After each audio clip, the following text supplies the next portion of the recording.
بسم اللہ الرحمن الرحیم۔ دوستو، میرا آج کا موضوع ہے علم انبیاء کی میراث ہے۔ آپ لوگوں نے یہ حدیث ضرور سنی ہوگی۔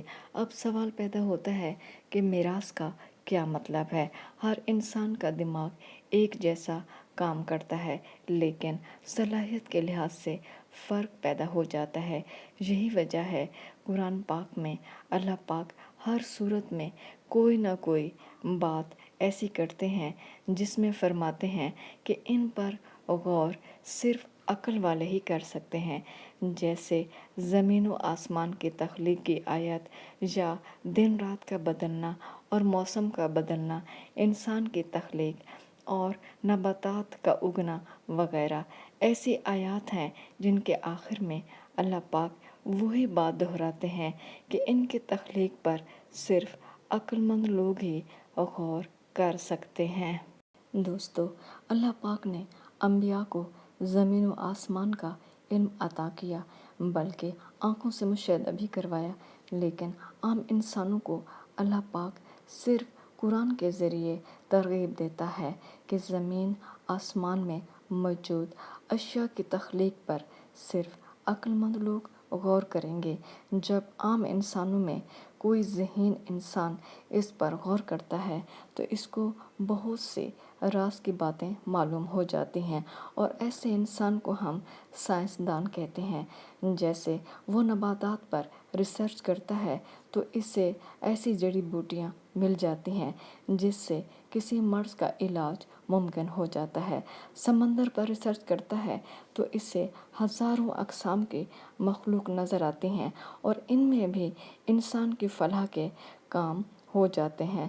زمین کی تخلیق پر غور کرتا ہے تو اس کو زمین کی کھدائی سے اس کی تہ نظر آ جاتی ہیں۔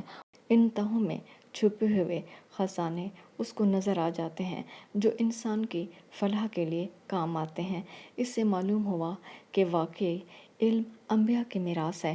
اب سوال پیدا ہوتا ہے کہ میراث کو حاصل کرنے کے لیے کون سے مضامین پڑھنے چاہیے، اور کیا یہ قرآن پاک سے معلوم ہو جائیں گے؟ دوستو، قرآن میں علم کے 3 حصے ہیں۔ پہلے حصے میں اللہ نے اپنی پہچان کروائی، دوسرے حصے میں حقوق العباد کے بارے میں مکمل آگاہی دی، تیسرا حصہ سائنس پر مشتمل ہے۔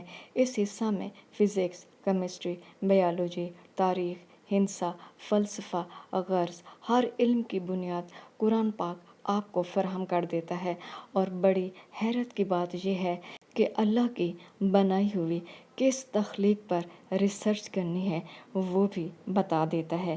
یہ وہ علوم ہیں جن کو حاصل کرنے والا انبیاء کی میراث کو پا لیتا ہے۔ اسلام ان علوم میں مہارت رکھنے والے کو عالم کہتا ہے اور اس کے بلند درجات بیان کرتا ہے۔ دوستو، اب مدرسوں میں تیار ہونے والے عالم کے علم کا مطالعہ کرتے ہیں کہ وہ کیا مضامین پڑھتے ہیں۔ افسوس سے کہنا پڑتا ہے کہ مدرسہ کا طالب علم صرف عربی زبان سیکھتا ہے اور منطق، فلسفہ کا علم حاصل کرتا ہے، قرآن پاک کو حفظ کرتا ہے اور قرآن پاک کو صرف اخلاق کی کتاب سمجھتا ہے۔ اس کے علاوہ مدارس میں کچھ نہیں پڑھایا جاتا سوائے دین کے علوم، یعنی فقہ، جو ہر روز بدلتی ہے اور یہ انسانوں کی لکھی ہوئی ہے۔ اس کے بعد احادیث پڑھاتے ہیں جن میں اکثریت احادیث جھوٹ ہوتی ہے، کیونکہ یہ بھی انسانوں کی لکھی ہوئی ہے اور قرآن کے خلاف حکم کو بیان کرتی ہے۔ آپ صلی اللہ علیہ وآلہ وسلم نے فرمایا، جو حدیث قرآن پاک کو واضح کرے وہ میری طرف سے ہے، اور اس کی اصل بھی قرآن پاک میں موجود ہے، لیکن جو حدیث قرآن پاک کے خلاف بات کرتی ہے یا اس کا حکم قرآن پاک کے کسی آیت میں نہیں ہے تو وہ میری طرف سے نہیں ہے۔ موجودہ دور میں ہم لوگ دیکھ سکتے ہیں کہ علماء کی اکثریت یہودیوں اور عیسائیوں کے ولیوں کی باتیں آپ صلی اللہ علیہ وآلہ وسلم کے نام سے بیان کرتے ہیں، جبکہ قرآن پاک میں ان کی اصل موجود نہیں ہے۔ مدرسہ کا طالب علم ان مضامین کو حاصل کرنے کے بعد عالم کا درجہ پا لیتا ہے اور اس کا مرتبہ اسلام کے عالم کے برابر کر دیا جاتا ہے، اور عام مسلمانوں کو اتنا بڑا دھوکہ دیا جاتا ہے کہ انسان سوچ بھی نہیں سکتا کہ یہ علماء جو خود کو فرشتوں کے صف میں رکھتے ہیں اور مسلمانوں سے اتنا بڑا جھوٹ بولتے ہیں کہ یہ عالم دین کا عالم ہے، یعنی اس کا مرتبہ وہی مرتبہ ہے جو اسلام کہتا ہے۔